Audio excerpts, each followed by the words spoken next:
it up to an acceptable volume. An acceptable volume, playable but not blasting your ears. Turn it to that level. What is up, everybody? Welcome to the DNVR Nuggets Podcast. Let's go. Not just an episode of the podcast, a very special edition of the podcast. Earlier today, recorded about a 40-minute conversation with Bomani Jones. So it's not going to be live. It's not going to be live, but got a good 40 minutes in with him just to make the schedules work out. And we covered so many topics. You guys know Bomani, one of the big Jokic appreciators. One of the only, but one of the biggest ones who's been at this for a long time, kind of defending him, just saying, hey, man, I don't know. I think you got it wrong. So I thought we had a good conversation.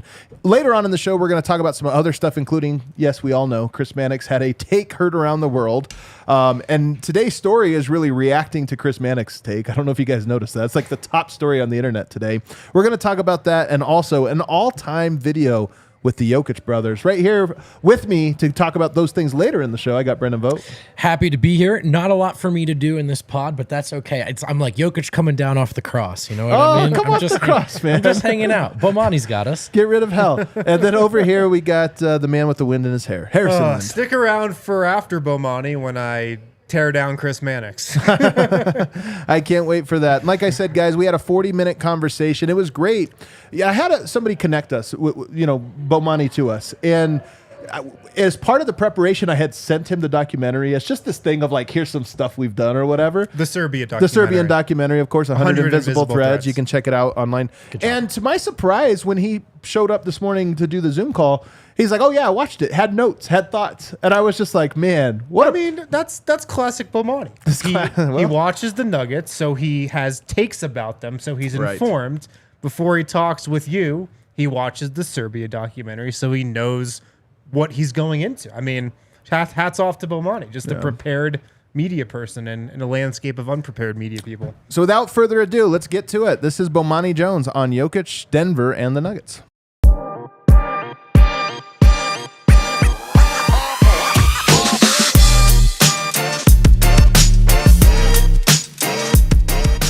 I'm so glad you watched the documentary. Because to me that story was so interesting about, we just think European, right? This is just European. And there's this whole Yugoslavia/Serbia history that is, if you were to say the most important international basketball histories, US, Soviet Union/Lithuania too. And then after that, it's probably Yugoslavia.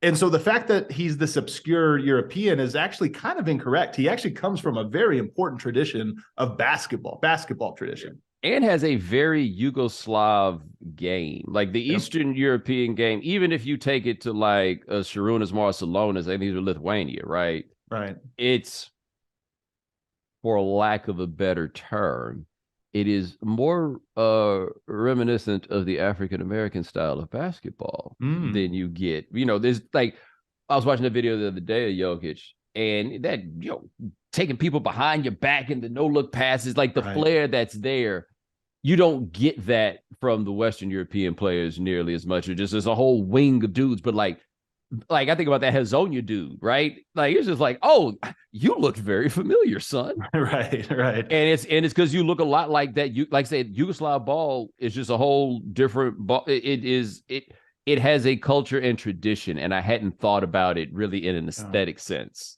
in the way that I did after watching the documentary. So my theory now, having gone to Serbia and spent that time and talked to so many people, so you look at Luka, because I think we get reduced this too often to what is the right basketball? Do we have it right? Is AAU the wrong way? Is there the academy version the right way? I think there is no right, and no player can get everything.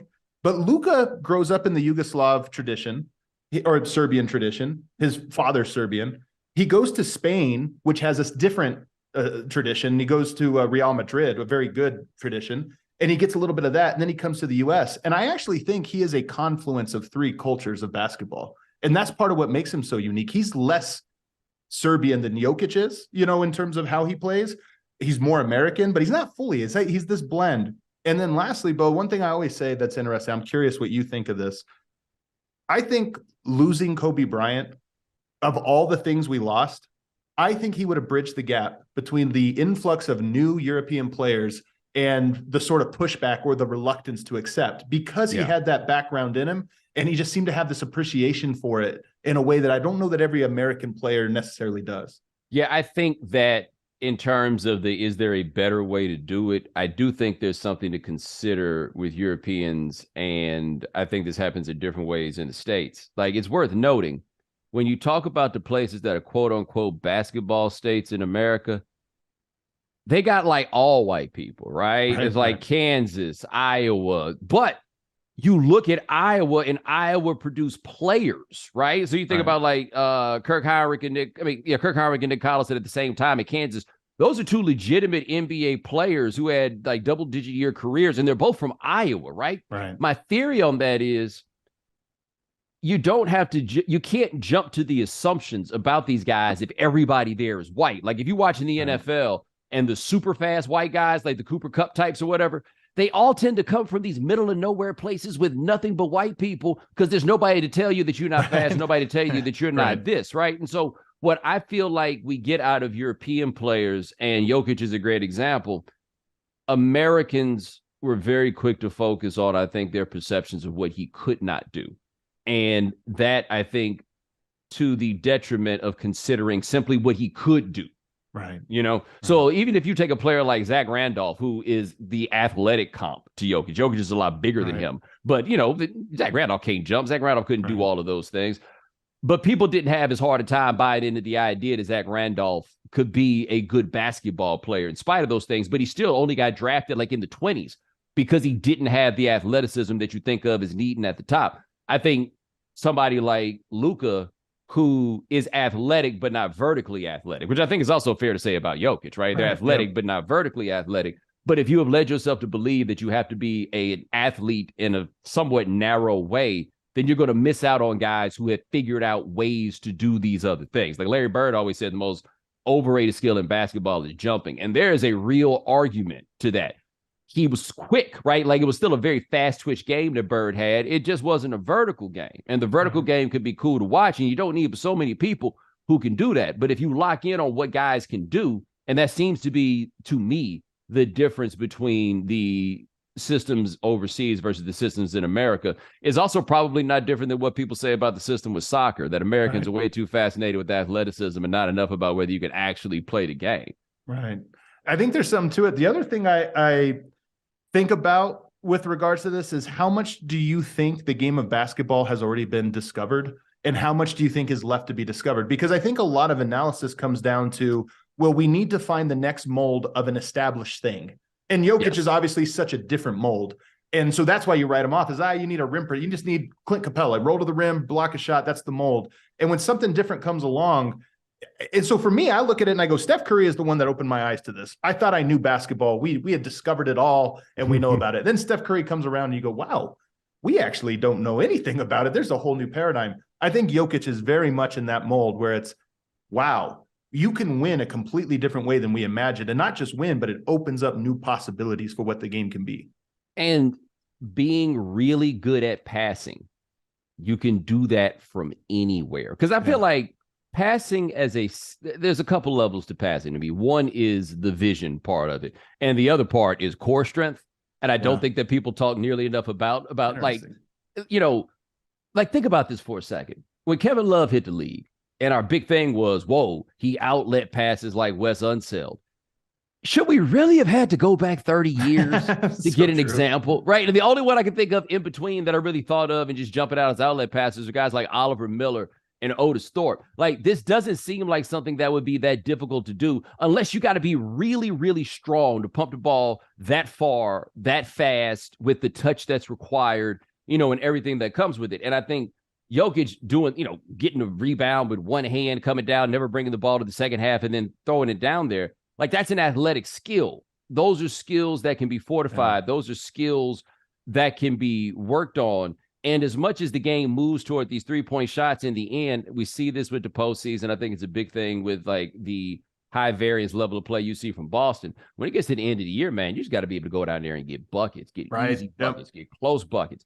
And I think an evolution that you could get from somebody like Jokic is the appreciation for the easy bucket. Because what he does that I think is very important is that in the playoffs, it's just hard to get easy buckets. My buddy Howard Bryan always makes the point in the playoffs, a 15-footer is an 18-footer. 18-footer is a three-pointer. The three-pointer might as well be from the moon. You know, like everything changes once you get to that point.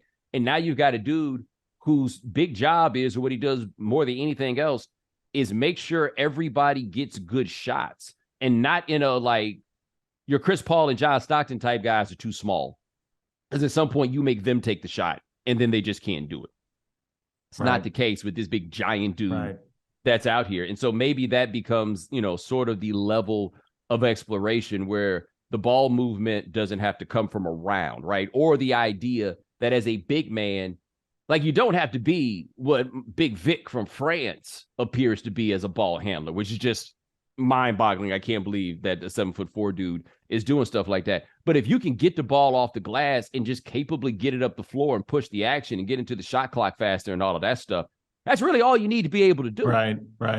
I think the thing that people got wrong with Jokic was that tough shot making part. I think everybody threw that aside as, well, he doesn't do it a lot in the regular season, therefore he can't do it. But when you watch him a lot, he's a great tough shot maker. And I kind of one of the things I really like about this run so far, in round 2, Kevin Durant had a quote after a game where he said, I hate when he makes those shots. He makes them all the time, and it's so demoralizing. And then last round, LeBron James says, you know, you have to tip your hat. Like, what can you do? You guard him perfect, and then he throws something from over the head. And when you watch it once, you probably look at it and go, hey, man, that was garbage. That was luck or whatever. And it was a little luck. I mean, let's be honest. But he makes it, it's a little less lucky when he does it because it's just something about him. He has this touch where he can throw things at weird angles. So he is a great tough shot maker in the playoffs. Well, he can make those tough shots, but what I love more than anything was, I've talked about this a lot, and this was the moment when I was like, oh, I think Denver's going to win the championship. It was game 4 against Minnesota. And when they were down 12 or something late, and then it was just like, all right, boys, enough of that shit. Boom, Murray hits a 3. Take the ball, because Minnesota loves to find a way to lose, right? Get the ball back. Murray makes another 3. Porter makes a 3. And then poor Rudy Gobert, who's just food every time Jokic seems to come across him. But it was time to get the bucket, and Jokic's move was, I'm going to hit you in the chest about 5 times. That's the part that I think that people lost sight of, is that I can just go take this, right? Because I think that when you see you're typically not going to win in the postseason if your best player is passing the ball to everybody. Your best player has got to be able to go out here and get the bucket when you need it. It didn't have to be complex, right? It can be, I'm just going to bang through this dude, or like these crazy jump hooks, because Jokic also has great hands, which is something that I think, as our consideration of the game goes farther and farther away from the post, we think less and less about the importance of just having good hands, or just the importance of being strong. Like, why is Jimmy Butler able to do the stuff he does? Above all else, he's strong. Kawhi Leonard is strong. And in the playoffs, strong matters a lot. And so we got a 6'11", 285-pound dude who's really strong, but not a great rim protector. And those of us of a certain age, what's the difference? Like, if you are a good offensive center and you're not a great rim protector, why are you not Kevin Duckworth? Right. Because that's what Jahlil Okafor's issue ultimately proved to be, is that he was Kevin Duckworth. He couldn't do the other big man stuff. And it felt like Jokic couldn't do the other big man stuff. But the truth is, he can do enough of them capably. Right. Not great. Never going to be. But he can do enough of them capably. And I think that, for me at least, was just what kind of center are we talking about here if you can't control the paint? And that's what took a long time for me to come around on. You don't even have to go back to Duckworth. You can go to Enes Kanter, because I think we're past this now. But 4 years ago, you saw the comp where it's like, yeah, Jokic is nice, but what happened to Enes Kanter in the playoffs? You're like, hold on. That's different levels of nice. Like, Enes Kanter is nice, but it's not what Jokic is doing. And I love that point about the hands, because you never talk about that as an important skill, but how many points a game does Jokic's hands add to the Nuggets? It honestly is 1 or 2 buckets a game where he just grabs a rebound somehow, sucks it into his fingertips and puts it back in. And it mattered. It adds up. Yeah, and he's got this weird thing where he can't jump, but his second jump is really quick. I know that doesn't make sense to people, but it's really what it is. It's not a lot of jumping, but when it's time to get that second jump, it's like go gadget arms or something. Like, I think it was Paul George was talking about that on his podcast. He's like, you don't realize how long that dude is. Right. You know, these simple things matter when you're talking about who is or isn't a good basketball player. Right. And you talk about the toughness too. I mean, it's like chess boxing to go against him, because it's a little bit of rough and tumble where you've got to your point, Rudy Gobert at the end of the game just has to be a wall, right? He has to be the most physical player. But on any other possession, maybe it's all finesse and it's about balance. And he's trying to get you. So you're constantly doing the balance thing with the tough thing, with the finesse thing, and just the way he mixes them back and forth keeps everybody off balance. And I think, again, the more you watch it once, you might not see it because maybe he only went to power or only went to finesse. But when you watch him over and over again, you see how every play, he's mixing something in to get you off balance. And this year, more than any, was the year that he had to look in his eye of, nobody can do anything with me. It's a little different. It's hey, I'm pretty good. Hey, let me see if this works. No. It was none of these guys can do anything with me. Like you see the thing where Landale was talking about this with people like, they're like, look, Anthony Davis is 10 times better than him. And that's why the Lakers have a chance. And he's like, yeah, he might be 10 times better than me. That doesn't matter in this case. Right. Like, that's a wild thing to say while also being 100% correct. He could be 100 times better than me. It's not going to affect what we're doing here. Well, Bo, this is why it's so fun being me right now, be a DNVR, because this was one of the things going into the playoffs. You said it's the first time he's had the look in his eye, and I think that's true. He knew the last few years it was all for naught. He had that look in moments, but not a man on a mission. This year he is. But this was a prediction coming in. When people said, well, they got Rudy Gobert or they got Anthony Davis, it's like, it does not matter. And the same, by the way, if they get Miami in Bam Adebayo. Oh, that doesn't matter at all. A great defender, top 3 defensive center in all the NBA. Below the threshold of what makes an impact. And if it's below the threshold, he might as well be Jock Landale because it's the same thing and you're getting the exact same look. So I'm glad he's on this run. All right, take a little break here because we got to do an ad break. But first, you can tell he watches Jokic. You know what I mean? It's not like I've seen him. You could tell his takes have depth to them about Jokic. Yeah, he's doing his job, which we respect. Which we really respect. If you're a national media person and you watch the Nuggets, you're in our club. But it's not just that. Like, we have players that we watch that if you don't love, you maybe don't have the depth of knowledge because you're like, what do I need to know about this guy versus what do I want to know about this guy? And you could tell that there's a lot he wants to know about Jokic, which again is probably why he watched the documentary. He didn't have to do that, but it's like, I'll learn a little bit more backstory here because this guy is compelling to me, which I appreciate. Let's take a break. Lots more Bomani coming up after the break, but we got to pay the bills. Join over 75,000 golfers with the Colorado Golf Association today and receive an official USGA handicap with worldwide access to score posting and GPS tracking. It's May 25th today. The weather, it's on the upswing. It's golf season. So get set up with the CGA. Join 75,000 golfers with the Colorado Golf Association. If you are a member of the CGA, you get more opportunities to play exclusive courses around the state like Aspen Glen Club, the Club at Ravenna, the Pinery, and more. Members also gain access to exclusive member content with offers and discounts from national and local companies, including Imperial, Golf Tech, PGA Tour Superstore as well. So learn more about the CGA today by visiting coloradogolf.org. Use code DNVR5 to get $5 off your membership. coloradogolf.org. Use code DNVR5 to get $5 off your membership. You want to be linked up with the CGA as we head into the summer and with golf season here. Also, now that it's summer, Shady Rays. Take on the sun with gear that's built to last with Shady Rays. They have a Memorial Day sale going on right now. It's starting today. Shady Rays Memorial Day sale is live. Go to shadyrays.com. Get 35% off all sunglasses. All sunglasses, 35% off at shadyrays.com. This Memorial Day sale goes through the 31st. So today, the 25th through the 31st, get 35% off all sunglasses at shadyrays.com. Try yourself the shades, rated 5 stars by over 250,000 people. Shady Rays, they've got awesome sunglasses for every occasion, way more affordable and way more durable than some of those expensive brands that you've probably been wasting your money on over the years. Shadyrays.com, they got the Memorial Day sale going on right now, 35% off all sunglasses. All right, enough of us. Let's get back to Bomani.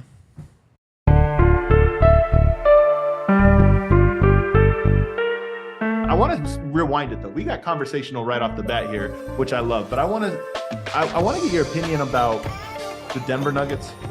What do you think about when you hear the Denver Nuggets? Do you think about the Denver Nuggets, or what comes to mind? Yeah, I guess I'm old enough to go through enough iterations and evolutions of them. Like I remember the what in the world Paul Westhead era of the Nuggets, and the Mo era you get before that, then the depths, right? Things got terrible. But the fun of the 94 team, right? Like that one's just one that always stands out from watching that series. But like you would go to the mall in 94, and I once saw 5 dudes and they all had different Nuggets jerseys on, right? Because they had Jalen Rose, Brian Stiff, Mutombo, you could go up and down the line.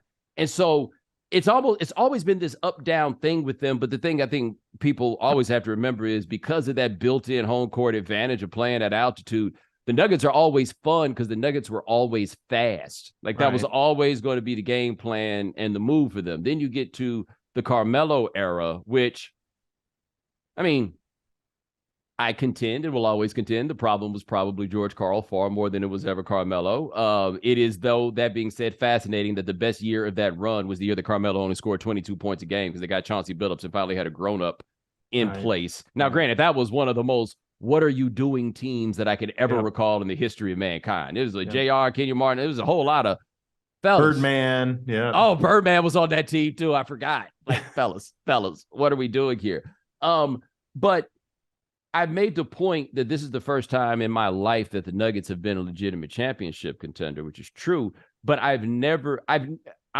anyone else, I've never viewed them like I viewed the Kings or one of these other teams where the Kings even had their moment where they were up, but just a historically moribund franchise.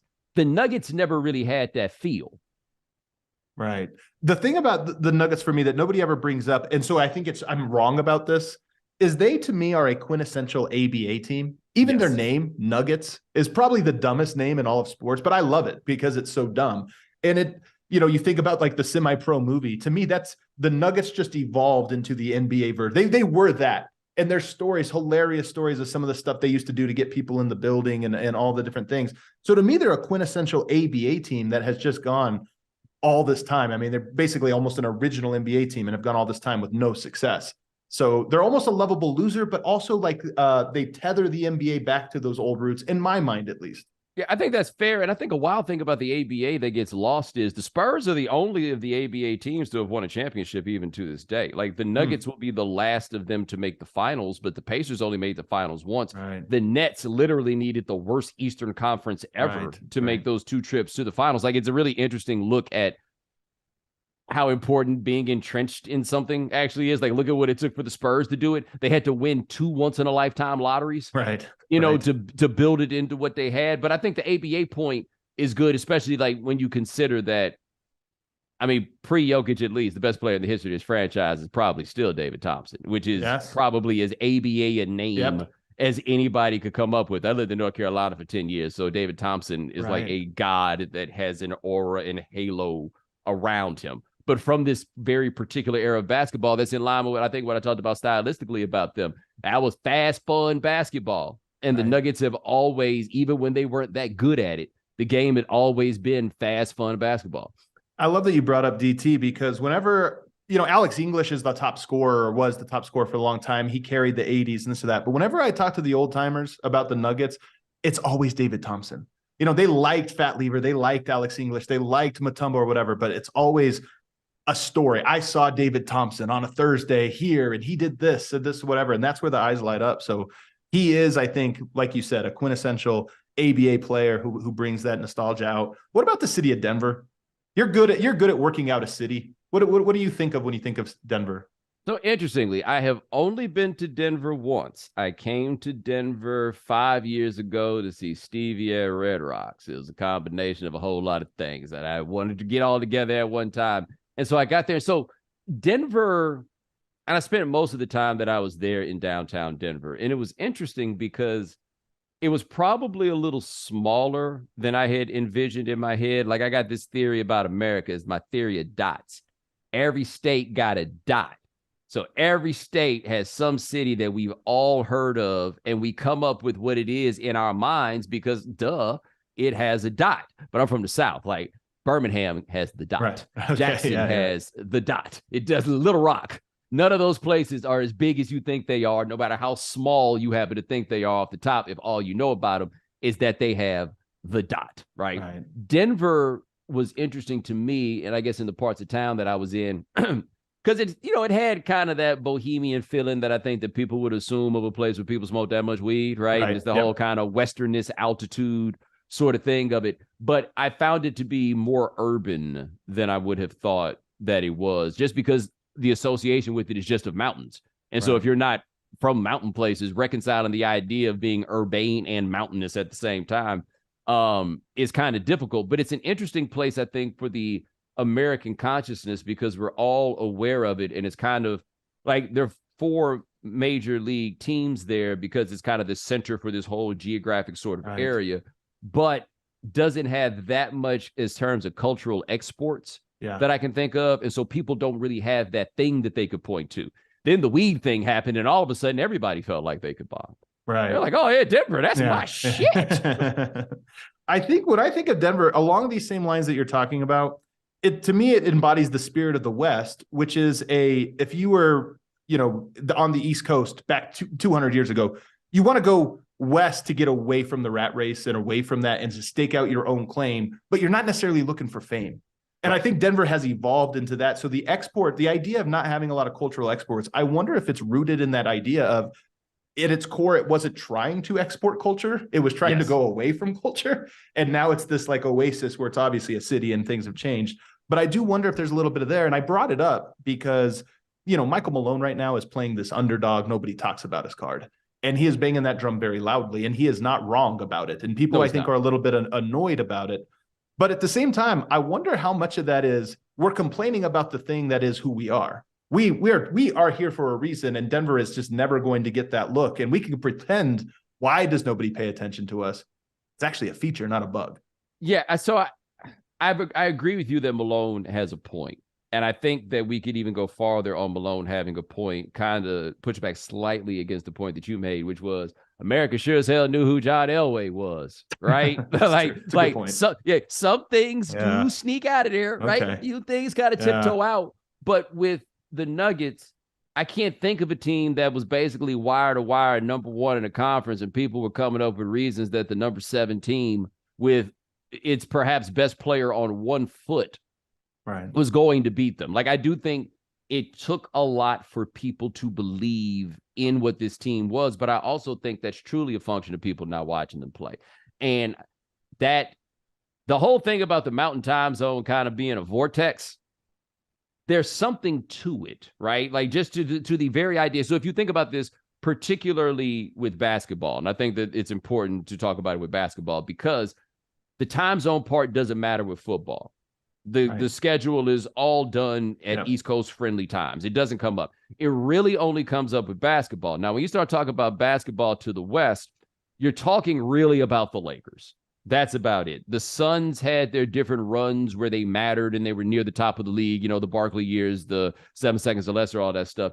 And the Nuggets never really had that chance. And so they wound up being the team and felt like they got the second half of the TNT doubleheader because all the California teams are out somewhere. And so, like, that's how I wound up watching Jokic. It's like, oh, hey, look what's going on here. I stopped mixing them up with Nurkic, and then I realized, okay, this is what we got going. And so I don't think that people watch them enough, and therefore the impressions I think that people had of the team became defined by the analytics dorks. Right. Yeah. And it wound up being a pushback against them because they were the biggest champions of Jokic. And few things say I don't really watch the basketball quite like pushing the analytics. Now, of course, those analytics dorks watch more basketball than anybody else.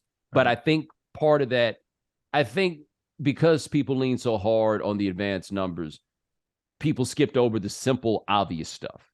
And they felt like it was all a con, And to me, that's the thing. Like, the part that I think that people don't get about the Nuggets and why I felt good about them and why even as they were building it, I was like, watch out for this. I was like, if Aaron Gordon's your 4th best player and Michael Porter is your 3rd best player, you probably got a really good team. Yeah. And KCP too, who just is such a champion. Like, he's such a, there's role players and then there's great role players who know exactly. I always say KCP is always right on time. Meaning he just has this sense for, all right, they need me to knock something down here. And then he's there. And then the rest of the time, he's just kind of out of the way. But so I like that point. But The tragedy of Jokic, I don't know, tragedy is too dramatic, but one of the things about Jokic is that he's a proxy for so many things. Somehow he is at the center of so many battles. Analytics versus eye test, American versus European, white versus black, score, get a bucket, versus pass the ball. And I think it actually confuses you to think about him in these ways. But I just wonder, are all athletes, is this just the day and age we are that everybody is a proxy for some other thing and he just happens to be the perfect mix of everything? Why is he a proxy? Yeah, I think everybody's always been a proxy. Like, this is just what we do. This is also the way the sports gets into bigger spaces, is by using people as proxies. Like, that's the broadest way to go about it. Because honestly, man, people just want to watch games. Most people don't want to talk about them. Most people don't like the levels of analysis that we get into. Out of the how like 9 million people that are watching some of these games, maybe 1 million of them care about it, the ways that we care about it. But I also think that part of why he becomes a proxy is because he doesn't really talk. Yeah, and so we wind up doing a lot of the talking for him. But the European part is interesting because what he hasn't gotten is what Dirk got. And what Dirk got was you're soft until he wasn't soft. And don't get me wrong, a lot of that's Dirk's fault. Dirk did a lot to lead us down the road to get there. He let David West touch his face and didn't do nothing about it. Like, whoa, okay, that brings it. I guarantee you none of those Jokic boys would allow such behavior to take place. But Jokic never got that. Like, and Luka, interestingly, doesn't get the European skepticism because I think his game fits an aesthetic that people can recognize more. But I just don't think that people could look at that dude with that physique where I always say he looked like he went to the gym and held up that Tom Brady combine picture and was like, make me look like this. I just don't think that people could rationalize the idea that guy could actually be that good. I wonder if he would be looked at differently if he had tattoos. I mean, you've seen his brothers, tattoos head to toe, and they just have a look of tough to them. And I wonder if Jokic would adopt that if he just did that.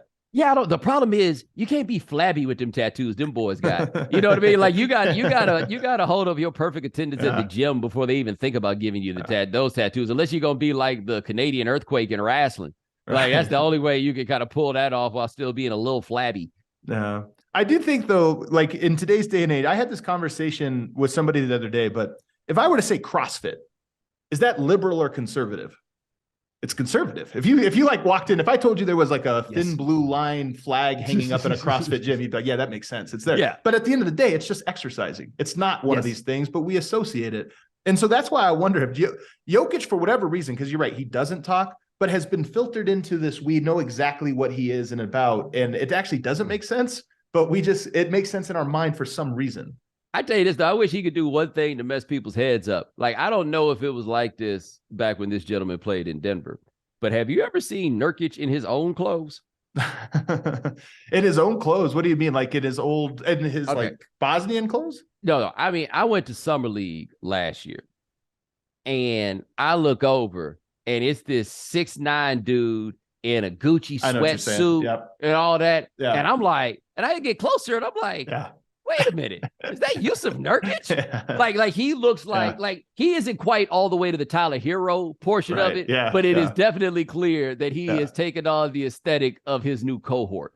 I would love it because I love seeing Jokic show up. He got them clean suits with the turtlenecks or whatever. Like, he definitely got a style to him. But if one day he showed up dressing like Tyler Hero, he'd be a star. His brothers do, by the way. And I went to Serbia last summer. I can attest.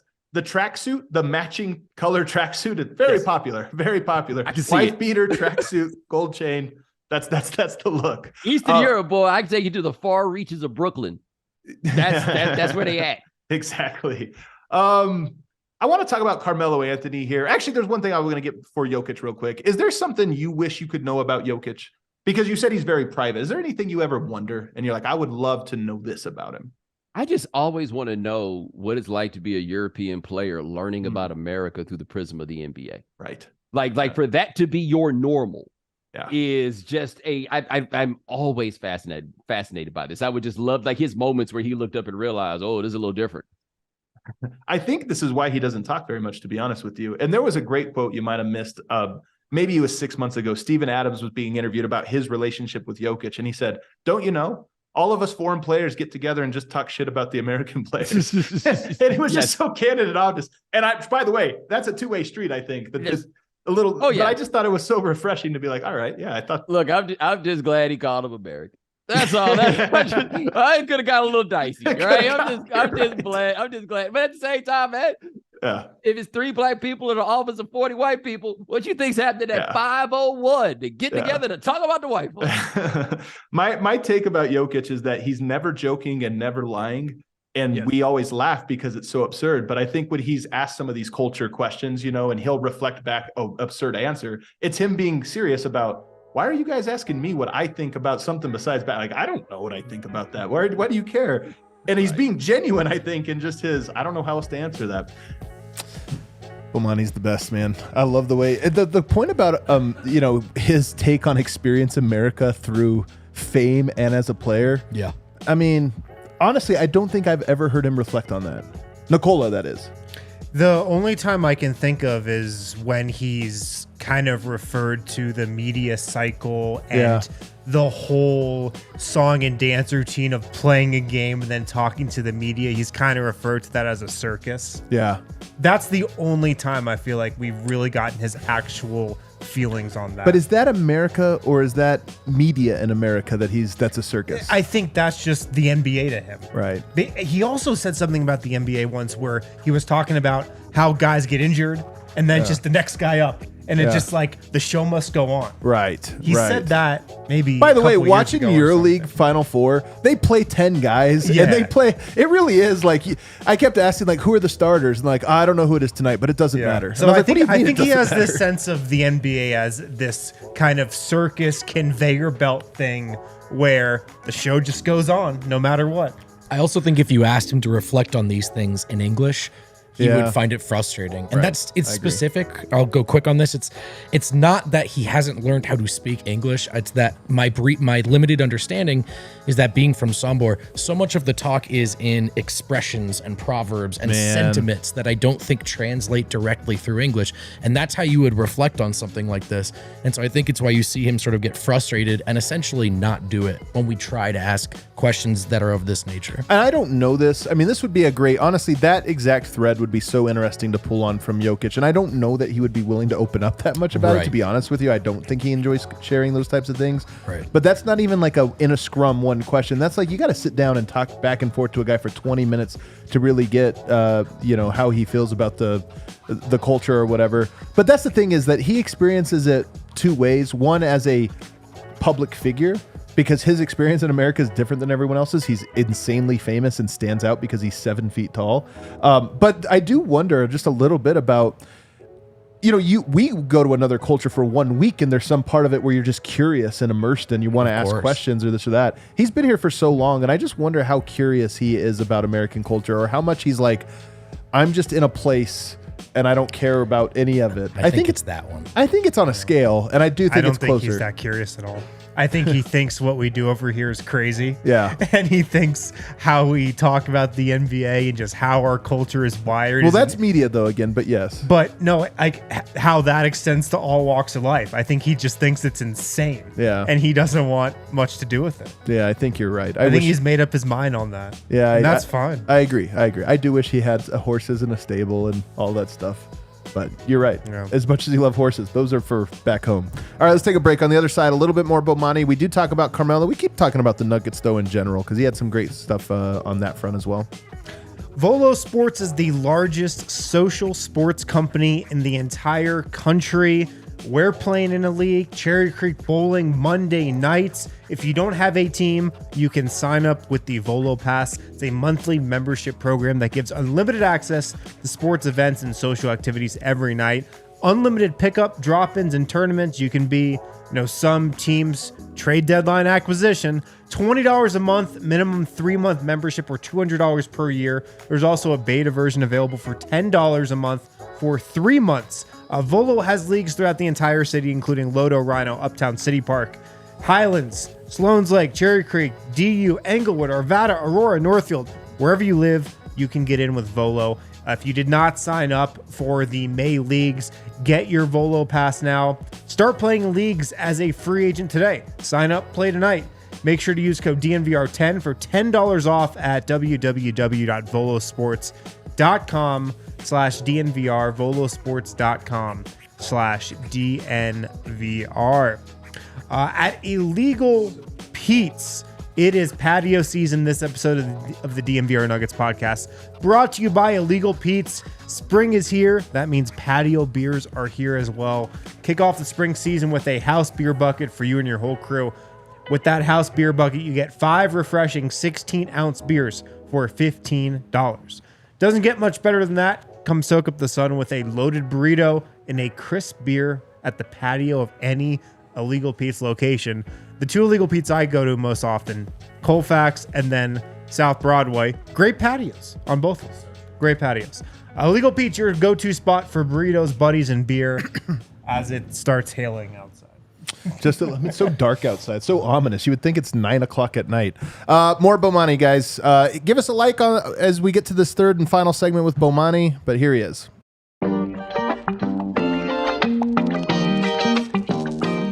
But I gotta ask you about Carmelo though before we get out of here, because obviously he retired, complicated history with Denver. How do you think Denver Nuggets fans should feel about Carmelo Anthony?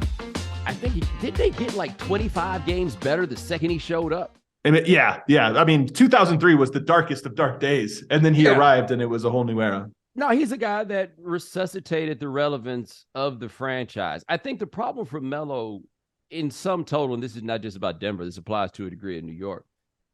He's so much fun to watch, and his game was just so beautiful. But there was always a cap to how good you were going to be with Carmelo being your best player in a way that I don't think it's fair to say it's Carmelo's fault, right? Like, was he the best distributor? No, but he was raised in a different paradigm of basketball. Like, he was the player that he was meant to be.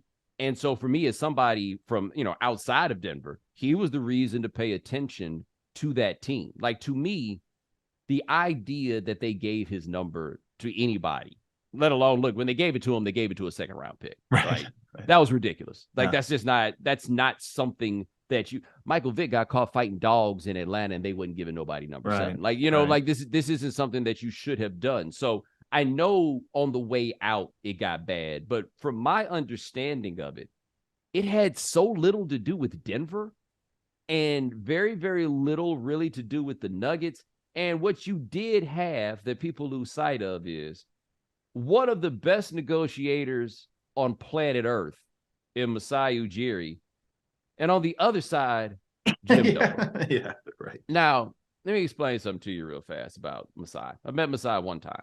Saw him at Summer League last year. And what I walked up and told him was, I lived for a year in your hometown, which is true. My parents had Fulbright fellowships, and they were in Zaria, Nigeria, West Africa. We were there.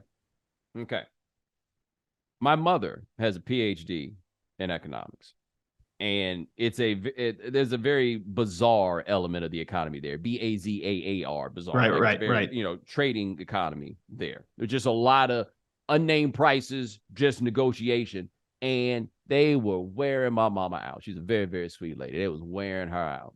Let me tell you something. After that 1 year over there, my mama came back here a lean, mean, negotiating machine. Because in the end, negotiations come down to your stomach and what you can handle. And Masai knew he had a mark on the other side, and he wasn't stopping until he extracted every bit of surplus that he could from that mark.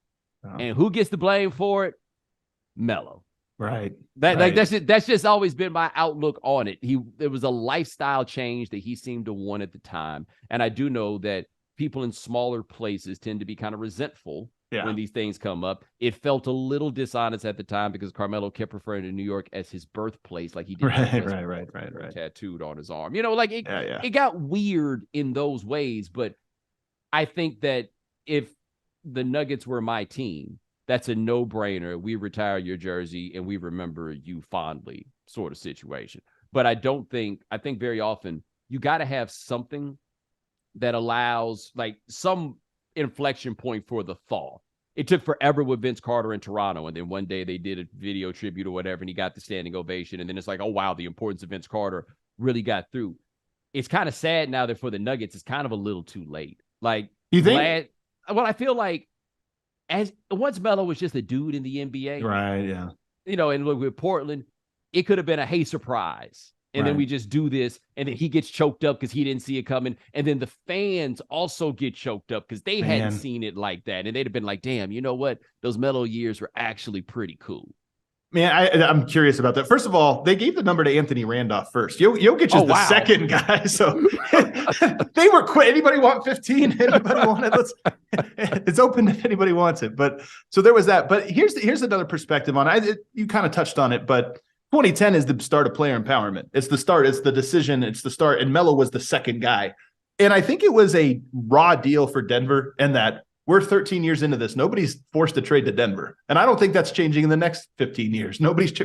So it's this deal, that this new paradigm where it's like, well, this is really bad for us. It's really good for the other places, and it'll never work out. And there was, I think, a little bit of a resentment for that of, hey, if you're a good player, you probably don't want to be in Denver. So I think Melo takes a lot of the brunt of that, even though, and I always say, player free agency, warranted, you're right, but something probably has to be given up. And maybe it's the affection of the fan base where you started out. You just lost a little bit of it. That being said, I hope that this has a happy ending. And it's like, okay, Melo did not win for 10 years. He did not win in Denver. And I think it's the coolest thing that he somehow always lost. But now that it's over, I do look at it and I go, he's the fifth best player, fourth best player in franchise history. You gotta remember this. Yeah. And it's funny that you mentioned like all of that as it comes together with player empowerment. Because what happened was Melo didn't do what the other guys did, and they signed those 3-year deals, and Melo signed the fourth. If he had signed the 3-year deal, and then maybe he finds a way to make it work. Because look, here's the thing. He left Denver to take on the most impossible challenge, win with the Knicks. You know, like he decided he wanted to go climb K2. You know, that was the game that he played. But I would understand why a team and a fan base, like all of that, I could see why it would hit them in the ways that it did. But Melo is so overall such a non-offensive dude that it does feel weird when people have like passionate negative feelings about him. But his whole career is just, to me, very, very interesting to view and look at. Because the New York years, like there's been the discussion in New York about whether they should retire his jersey. And they should, but the problem is they started with such a lofty standard on jersey retirements that it's not in line with what they actually are. Yeah. And so what you're going to have is nobody since Patrick Ewing getting a jersey retired by the Knicks, which then says, no, Melo decided he wanted this insanity. Right. No one else has. He did. Yeah. It's weird. The Carmelo legacy is weird. I would love to see him come and do some sort of mending of the fence, so to speak. I know that sounds weird to need, but part of this is I don't know if he wants Denver to love him. And it would be nice for him to be like, no, I do. It means a lot, and I don't regret anything. And I would just love, I feel like there's a moment for that, perhaps. No, I think he does, because nobody wants to be Alex Rodriguez, where you play for all these teams and you don't have a home. You know, like, and Denver will probably never be the home, but I do think that New York has come around. Yeah. But I do think he'd like to have it in Denver. Yeah. Show up courtside with the Jokic jersey on here next week. That might do it. Well, that's the thing. We're easy, man. We're easy. He's just got to get old enough that he can root for, because he's not there yet. He just left, right? Yeah. He gets a little older that he could come out there in a sweater with a jersey over it. Bomani, you are one of my absolute favorites. This is honestly a big moment for me to get to talk to you, be on the other side of a podcast with you. So thank you so much for coming on. Dude, thanks so much for having me. I appreciate it. I'm gonna have to have you on again at some point to talk Coach Prime. We didn't get to it. I had a couple Coach Primes, and we'll do that. We'll do that. He is Bomani Jones, guys. Check out the Right Time podcast, Game Theory on HBO. We'll see you. I love Bomani, man. Great interview, man. I'm telling you, that was great. I appreciate it, man. That was like, for me, a big time moment. I think I've done some of these, already, like guys that I've been looking up to or I listen to, that I'm just like, he gets it. I want to be the one to ask him questions. That one for me, S tier. And he brought it too. Like I said, the thing, and you can kind of tell there was no intro to that. I had an intro prepared, but as soon as he hopped on the Zoom, it was just like going. I've heard people say that they've gone on Bomani show and people say, oh, good job. And they're like, man, Bo just has a way. I keep calling him Bo. I don't know why. You and Bo. That's your talking. He's in the pod. I probably shouldn't be. I got to go Bomani. I don't think I'm on Bo terms yet. But that have said, once you start talking to him, he's just so conversational. That's exactly what it was. That I didn't hit record to begin because as soon as he hopped on the Zoom, it was the pod was on and I wasn't ready for it. And I just When it's I'm glad you remembered to hit record. It's like a musician. You know what I feel like? You know, like there's musicians that play lounges or this or that, and then they'll tell the story of like, you know, Duke Ellington came in and he played with me, and then there I was and had to keep up. That's how I felt. You know, like I'm the musician and here's the star, and I'm like, oh my God.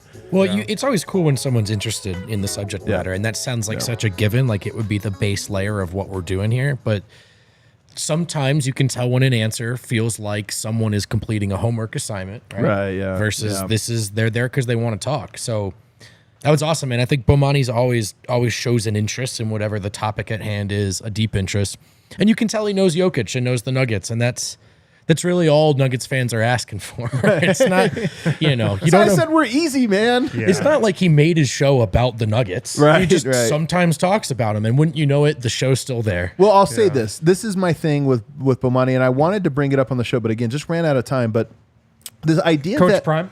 No, not Coach Prime. I did want to get to that with him, Nice. separate from the Nugget show, of course. But that there's so much bullshit surrounding Jokic. Not that he brings. And the people that get caught up in that, I always sort of like, I don't want to say lose respect, but I roll my eyes when I see somebody that's just obsessed with the bullshit of Jokic. And there are some people that just see through that, where they're like, no, that doesn't matter. And that's Bomani to me. Like the way he talks about him, things will be brought up like the analytics thing, and he'll be like, yeah, I see your point, but does that apply here? Or are you pushing that, projecting that onto him? And I just feel like always sifts through the bullshit.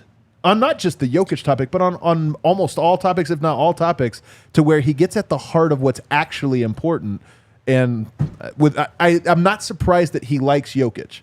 You know what I mean? I'm not surprised, because anybody that watches him through honest eyes is going to see something compelling about him, and that's why I love him. But we got to take a break. On the other side, it's time to get to the topic of the day around the interwebs. We can probably just skip it. Yeah, but we can have a little fun with it. The Nuggets are just boring, Harrison. Why aren't they so boring? Why don't we tell more stories about them? Well, the stories are just so boring. Yeah. Clearly, there's no audience. There's no audience for it. Yeah, there's no audience. We'll talk about that on the other side. Breckenridge Brewery is the official beer of DNVR. Make sure to pick up some Mile High City Golden Ale for the finals. Maybe you crack one open while watching Celtics Heat tonight. Oh, yeah. If you don't know where to get Breck Brew, check out the Breck Brew beer locator. Plans. That's on BreckenridgeBrewery.com. That will tell you where to get Breck Brew closest to you. Stop into the DNVR bar. We got Breck Brew on tap. But if you're not local, don't worry about it. Check out the Breck Brew beer locator. Make sure to pick up some Mile High City Golden Ale, as well as, all the favorites that you've got from Breck Brew. BreckenridgeBrewery.com. That's where you can go for all that. Breck Brew is the official beer of DNVR. Also at DraftKings right now, of course, we got the NBA season going on. We got the NBA Finals on tap. The chase for the NBA title is in full swing. While the best in the NBA battle it out, you can get all the playoff action at your fingertips with DraftKings Sportsbook, an official sports betting partner of the NBA. Right now, new customers can make a $5 bet and score $150 in bonus bets instantly. Absolutely instant on that. Plus, everybody right now can score a no-sweat same-game parlay every single day during the NBA playoffs. Yes, today, tomorrow, the next day. Open the DraftKings Sportsbook app, opt in, place that same-game parlay on any NBA game. If your bet loses, they will give you a bonus bet back in the amount of your initial bet, up to $10. Make sure to download the app now. Sign up with code DNVR. New customers can make a $5 bet and score $150 in bonus bets instantly, only at DraftKings Sportsbook with code DNVR. Gambling problem? Call 1-800-GAMBLER. In Massachusetts, call 800-327-5050. Or visit gamblinghelpline.org. In New York, call 877-8-HOPE-NY or text HOPE-NY at 467-369. In Kansas, call 1-800-522-4700. On behalf of Boot Hill Casino and Resort, 21 plus in most eligible states, but age varies by jurisdiction. Eligibility restrictions apply. See show notes for offer details. See DraftKings.com/sportsbook for details and state-specific responsible gambling resources. Alrighty, we're back here. Segment 3. First, Kale, did you manage to pull up the Jokic brothers video? Did I get that one to you? All right, let me send it to you. We'll go to the Chris Mannix thing first then anyway. And so, look, every day on Twitter, hold on. Every day on Twitter, there is a mood This is one of the things I hate about Twitter. I both love and hate Twitter, but one of the things I hate about it is every day there is a mood, and then everybody performs that mood. And it becomes this thing that naturally ropes us all in to performing the same mood, right? Today's mood is dunking on Chris Mannix because he said something really dumb that was probably not an accident. He went on a podcast and talked about the media coverage. I think it actually was about Michael Malone. And in his pushback said, well, the Nuggets just aren't that interesting. Now, here's the thing. He's dead wrong, like, of course.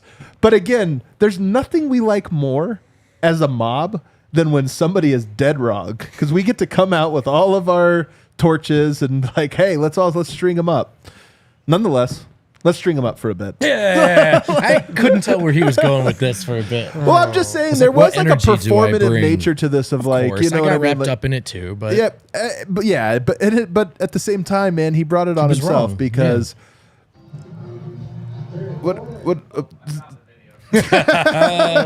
Kayla's ready for the next part. Anyway, Harrison, what's your comment when you see this this thing? First of all, I'm just so tired of this shit. Like, I'm really, really tired of this. People are just so pissed off that the Nuggets are in the finals and that they beat the Suns and that they beat the Lakers, and that even though we are talking about LeBron's retirement and now how he needs surgery this summer, that we're not talking about LeBron in the finals. I'm just so over people being pissed off about it. Of course he's dead wrong, and I can run down the list if you just want to let me ISO for 5 minutes about all the reasons why the Nuggets are fascinating and interesting. All right. And maybe just actually the most interesting team in the NBA. That's the thing, is you're not wrong by a little bit. Yeah. But it also just comes down to the fact that the national media, for the most part, is lazy. Not all national media people, but a lot. And it is just so much easier to talk about LeBron James and his legacy, and if another championship is going to put him above Michael Jordan. Right. Or who's going to join LeBron in LA next summer to form the next super team? Where's Joel Embiid going to go? What's going to happen with Damian Lillard? Hold on. Did Draymond punch a teammate? How do they get past this? Because that's one of the things he said is there hasn't been a lot of drama like we've seen with the Warriors. And I'm thinking, like, come on, man. It's not just drama. That stuff is so much easier to talk about than actually doing some damn research and learning about how Jamal Murray tore his ACL 2 years ago and actually came back a better player in every facet of his game. Right. That stuff is easier to talk about than actually, getting to know the Michael Porter Jr. story and being like, wait, this guy recovered from 3 back surgeries and is a former number 1 pick, former number 1 option his entire life, and bought into being a 3rd or 4th option on a championship team because that's what the Nuggets needed from him in order to win a ring this year. Like, doing that stuff is so easy, and it just takes a little bit of work to understand the Nuggets and actually what makes this story so interesting. But that takes a little effort, and a lot of people don't want to do that.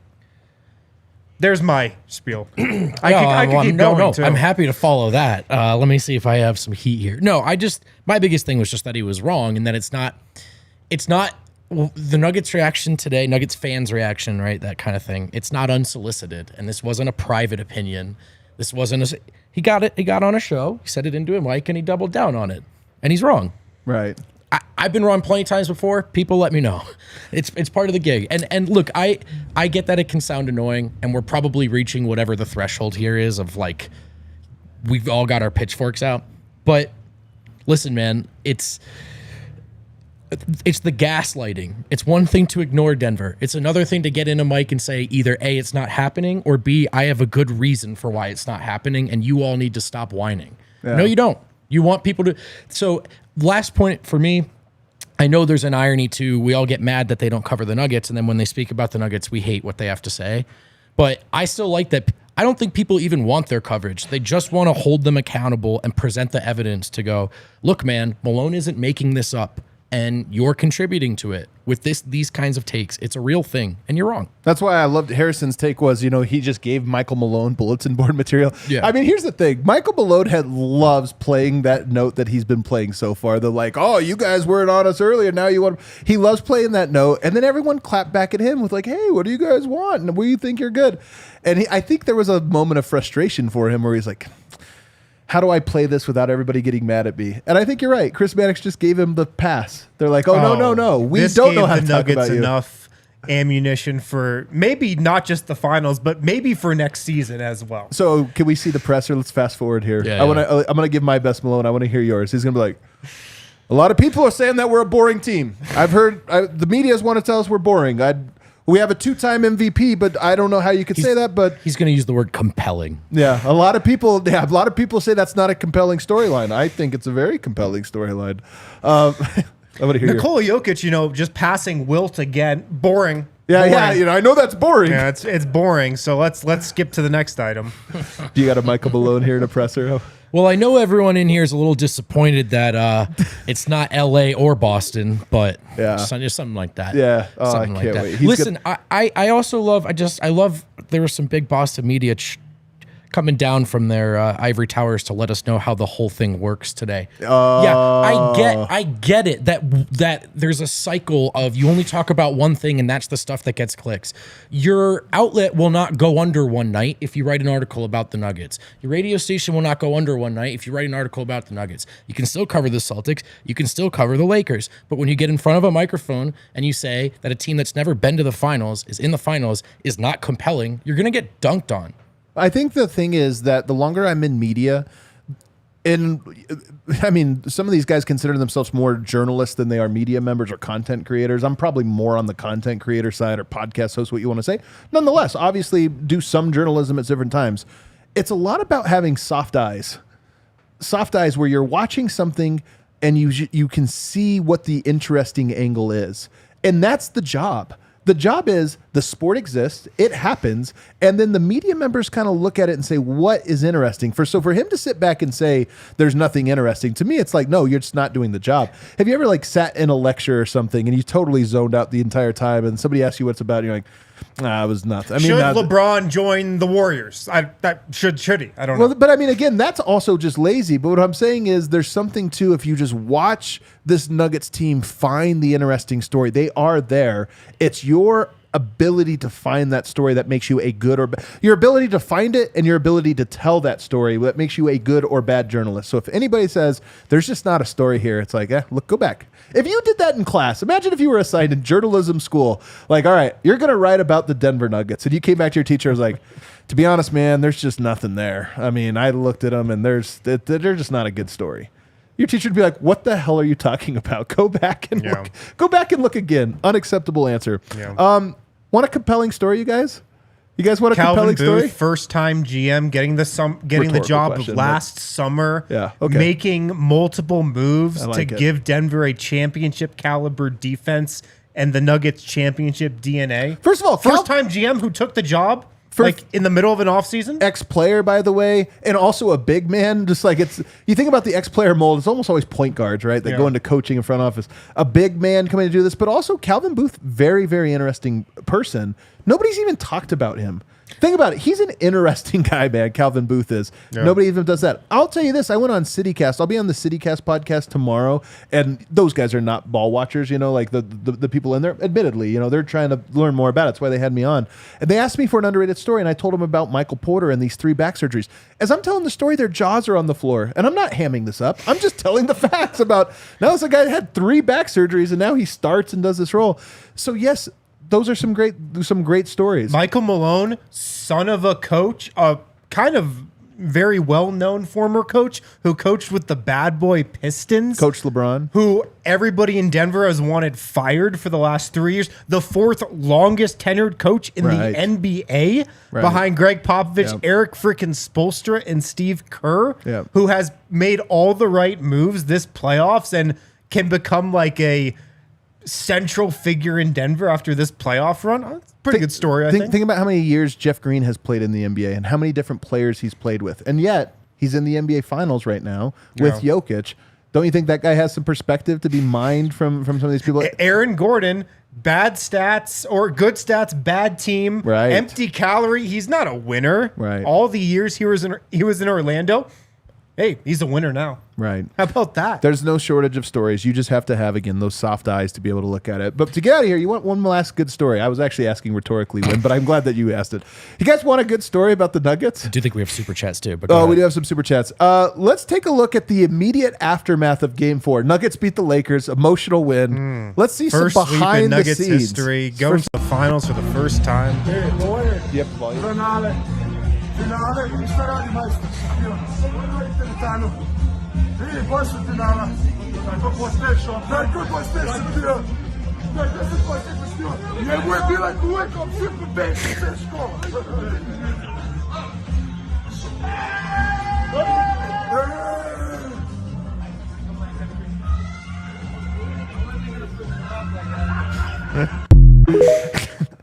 How did that video get out? I don't know, but it's out there. And my God, is it an absolute banger?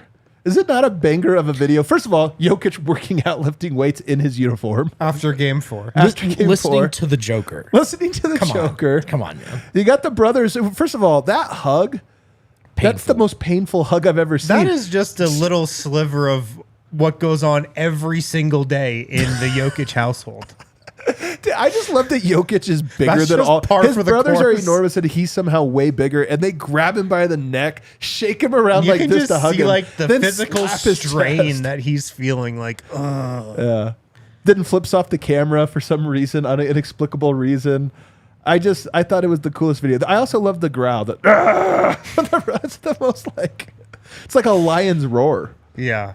I'm obsessed with this video. I've watched it 100 and times. Nemanja did that to me, like I would be in the hospital the next day. All right, dude, are you kidding me? I might be dead. They're so happy, and the way he just shakes his neck, I'm just like, oh my, be careful, man. That's the 2-time MVP. You can't hurt him. I love the video. I thought it was great. All right, we got some super chats. All righty then. Ryan Mordecai. Will this be compelling? That's up to you. Real quick, I forgot. I asked Miroslav to translate what Strahinja is screaming into the microphone. He says, "This is for the history books. Look what he's doing after the game, lifting weights. That's how you become a champion." So, hyping him up. All right. I like it.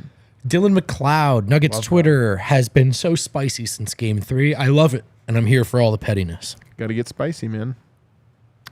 Josh Davis, just wanted to thank Bo for coming on a local pod and covering the Nuggets. If we win the chip, how will it change the NBA and future team building?